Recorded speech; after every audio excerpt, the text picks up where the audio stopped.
I want to share with you guys a story that happened to me in sixth grade. I actually was writing my book the other day and started a chapter all about trust and trusting ourselves, which can be really hard to do at times. And I opened up the chapter with this story. And I enjoyed writing this story so much. I hadn't thought about this in a few years, but I decided it was the perfect story to open this section on trust with. And I want to share it with you guys today because I enjoyed it so much.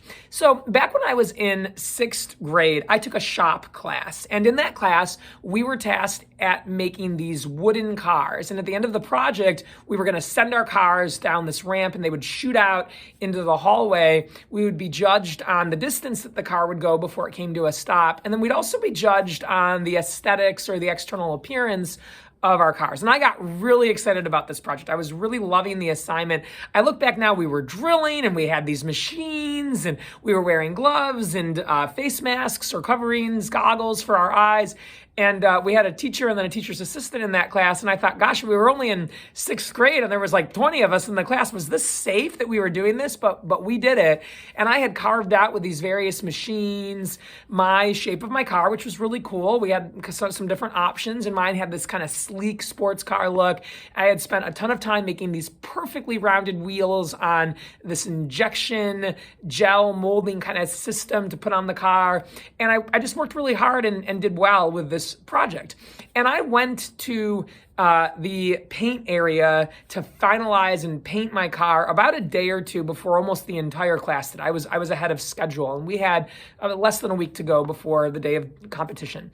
And at the time, in the mid-90s, paint splatter and tie-dye was kind of in, and I decided that was the look I was going to give my car. I painted the base this beautiful fire engine red, and then I splattered on it the next day after that base layer dried, kind of this yellow and bright orange look, so it had this splattered look on it.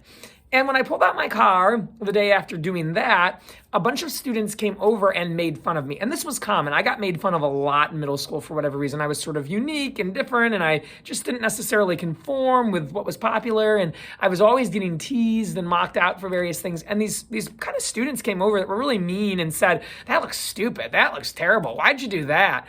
And I got very upset about it. I became very self-conscious and sensitive about my car, and I redid the whole thing with only 2 days to go till the competition. I repainted the base layer this dark navy blue. It took me several layers of base paint to get rid of the red, yellow, and orange that was on there. And then I painted a couple of green stripes over the blue. I made it look very masculine, very boring. But I decided, because I had these bright red wheels that were going to go with my other car, I had to redo my wheels. And in this rush, this just sheer haste, I redid these kind of green-blue wheels in the mold injection system. They weren't perfectly rounded anymore. They were almost kind of like boxy or square, but I made do with them. And on the day of the competition, I was shocked when I showed up, and several other students, probably about 4 or 5, including one of them that had been kind of ringleading the criticism of my car, had copied my original look. They had gone ahead and paint splattered and tie-dye painted their cars with bright colors. And so already that bothered me. It was like, you were making fun of me, and then you stole my idea. That was my idea. I think it looks good, and I bagged it because of you, and now you did it. And so that was kind of my first little wake-up call of like, wow, wait a minute, that doesn't feel so good. We went through the judging. I took maybe 6th or 7th place overall out of the class. My car still did moderately well. The shape was good and aerodynamic, but I didn't win the aesthetic competition. I wasn't in the top 3 for that. And then I definitely didn't finish top 3 for the speed or sort of the distance of the car. When all of this was over, we were all putting our cars back, and all the other students were filing out of class that day. And my teacher pulled me aside and asked if he could talk to me privately. And so we did. And I still remember him sitting on this stool that we had, and I remained standing. So then we became more of the same height, with me being a 6th grader and him having planted himself. But he said, "You know, Amy, I want to know, I noticed you changed your car, like right at the end of the project. Do you mind my asking why you did that?" And I didn't want to tell him the truth. I felt a little unsure. And so I said, "Well, I don't know. I think I just kind of got bored with it and I changed my mind and I just went with a different idea." And I don't think he bought that. He kind of said, "Are you okay? Is it possible that you changed your car because a couple of people said something to you?"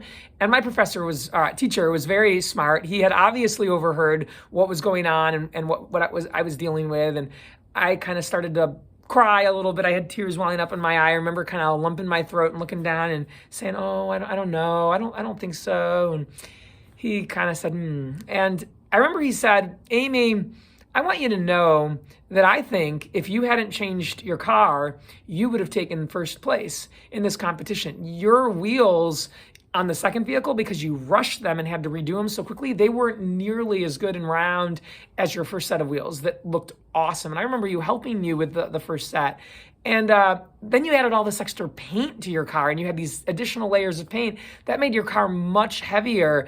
And so it created all this drag when it was going down the hallway. And I just don't think the second coat of paint also looked as good. It's kind of gloppy and sort of got thrown on there in a hurry over all these other coats of paint. I think your first car was really, really a great car. And I think it could have taken first place in this competition. And I just wanted to tell you that.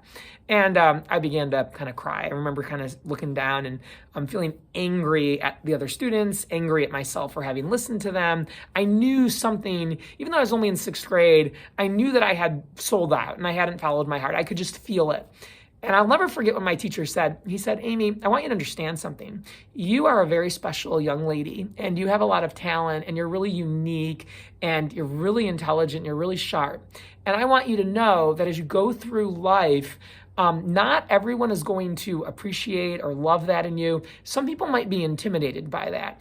And so you're going to have to, at some point, if you want to have a great life, you're going to have to learn how to tune that out sometimes and to trust yourself and to trust your gut and to stay with your original plan and to just be yourself. Does that make sense?" And I said, yes, and whatnot. And he said, "Okay." And I remember I didn't quite grasp all that he was saying to me in that moment. It took me several years to figure that out. But by the time I got in high school and college, I kind of remembered those words a lot. And I began to realize he was right. When we are fully, truly our best selves, and we come into the world with confidence and courageousness, and we have ideas and plans and goals and dreams, and we dress the way we want and talk the way we want and look the way we want and act the way we want, do the things we want, not everyone's going to cheer us on and support us. I can't tell you the number of decisions I've made about my life that my family, my friends, people very close to me, or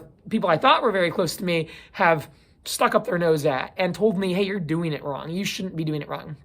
And depending on who gives me that feedback, sometimes it's coming from a place of love and trying to prevent me from hurt and wanting to keep me safe. But sometimes it's coming from a place of sheer jealousy or anger or envy or just mean-spiritedness. It's really important that as you learn to trust yourself, which is what this whole section in my book is on, to figure out what voices you're going to listen to and which ones you're not, but also to figure out how to hear your own voice. Because a lot of times what we feel inside and the plans we have and the way we think is right. And so if you're going to be great, you have to recognize that you might have some conflict with people from time to time. And periodically, people are not going to cheer you on, support you, love you, say, "Great job, go do it." They're going to tell you you're doing it wrong. And you're going to have to set some boundaries and explain to people, "Hey, this is what I want. It feels right to me. I'm going to take a chance." I wish I had done that in hindsight, looking back with the 6th grade competition. I wish I hadn't changed a thing, kept my car the way it was, and stood tall and proud about my decisions. I didn't have the strength and the courage then to do that. I've developed it now. And even with how much I've worked and developed it, I still have moments where it's hard to practice it and do it. You can get those voices in your head. So be very aware of this. Think about this. If you want to have a great life, trusting yourself, knowing not everyone's always going to rush to your side to say awesome things to you. That's a part of life. And the best of us, the most successful, the most happy, the most powerful people in the world, they listen to this voice more than others, and it leads to a great life. So with that, thank you to my 6th grade shop teacher for being one of the first to teach me that lesson, and I hope all of you guys enjoyed this video today. See you guys very soon. Bye.